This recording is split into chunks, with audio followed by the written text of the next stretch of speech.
Of the 7 billion people living on our planet, 2 billion are Christian and 2.1 billion are Muslim. Two different religions with two very different points of view. Fatima Divanbegi learned the truth about each of these religions in her search for a genuine relationship with God. On the inside, I felt like there was a huge rock hanging in my heart. I could feel it. I could even tell you what it looked like. I mean, what the size of it was, what it looked like. It was real and it was painful. It was like something that would draw me down and wouldn't let me, live. There was no hope in it. There was no hope for the future. Fatima was raised in Iran as a Muslim. Being a Muslim is not by choice, it's by heredity. So if your parents were Muslims and you're born in that family, you're automatically a Muslim. But Fatima resisted her parents' Muslim faith. At a very young age, I started questioning existence, questioning whether there was a God or not. I would be like spending hours and hours and hours thinking about what would God look like? What would he, where would he be? But traditionally in Islamic culture, you don't ask these questions. They're tabooed. If you start asking questions like these, they will call you faithless. Growing up, the God of the Quran was the only God that Fatima ever knew. He's not a personal God. He's distant and he's a creator. Nobody knows who he is. Nobody knows his nature. Nobody knows his plans. You just know that he cares about morality and, in order to go to heaven, you must do good works. So it's through your good works. As a teenager, Fatima looked for answers in fortune-telling and by reading coffee grounds. I did that for a few years. Like I said, I was still searching for God. That practice did not lead me to know God. But still I searched. I had no choice. Something in me would not rest. And finally I came to a conclusion. I said, God, you're either so complicated that I could never know you, or you're just right in front of my eyes and I can't see you. And so I remember like every day I would cry and ask God to show me himself. Now, look at the sun. Are you the sun? Is that how you reveal yourself? Where am I supposed to look? Her cry was answered when Fatima says that Jesus appeared to her in a dream. I dreamt that Jesus and I were walking in a rose garden. It's gonna make me cry.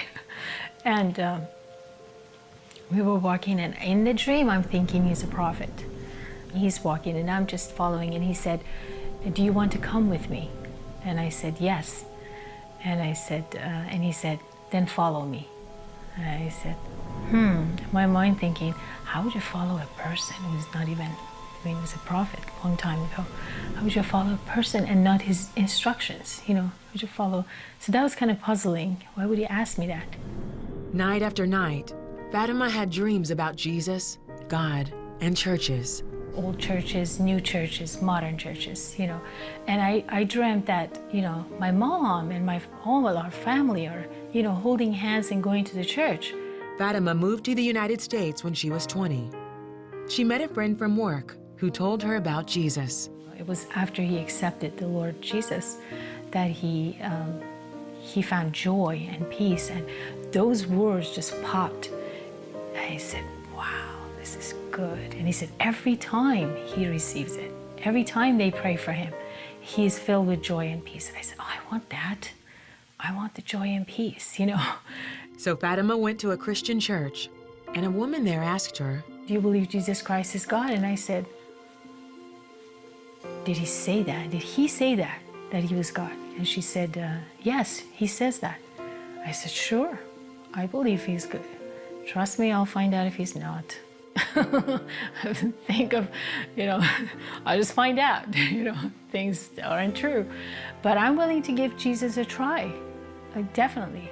And she said, do you want to pray, salvation prayer? Absolutely. So it was because of I think God had softened me up to the point that, I was soft toward God, and I wasn't, resistant.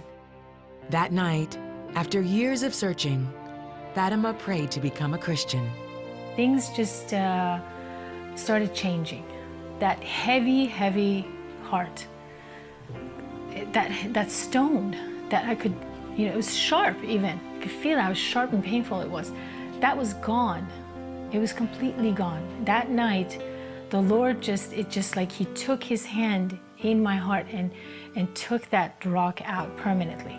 The one significant thing that God did for me, that Christ did, was that He put hope in my heart, a permanent hope. And as I got to know the Lord more, of course, the Lord gave me many more dreams just to show that the scriptures were true, and everything I was reading, God was backing them up. Today, Fatima's mother, brother, and 2 sisters are all Christians. Fatima is a real estate broker and studying to be a psychologist. She's also married and has 2 sons. Fatima understands Muslims who are curious about Jesus and those who really don't understand who Jesus is.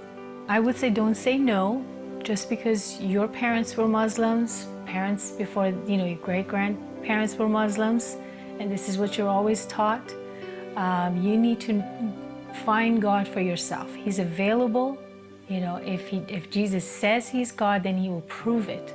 All you have to have is an open heart to allow Jesus to come in, and then you will know for yourself if He's God or He's not God.